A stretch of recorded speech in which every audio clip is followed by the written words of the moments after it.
inyo, ilan pa po sa kanila sa opisina ang mag-undergo din ng drug test? Dito sa akin, lahat. Sabi ko nga, kahapon, mula sa akin, down hanggang sa utility. Everybody.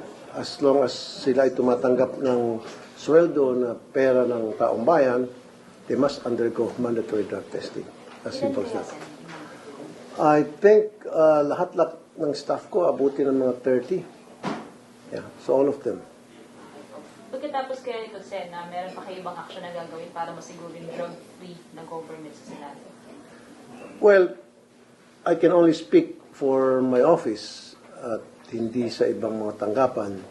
Sa akin, sinisiguro ko na drug-free itong tanggapan ko. In fact, next time, I will do a random testing. Mas maraming random yung biglaan at surprise. And I will let you know, siguro, wag nyo lang ilik, wag ako magsalit sa media, and then darating dito yung PDEA, and then mag-random test sa lahat, and then darating kayo, invite namin kayo.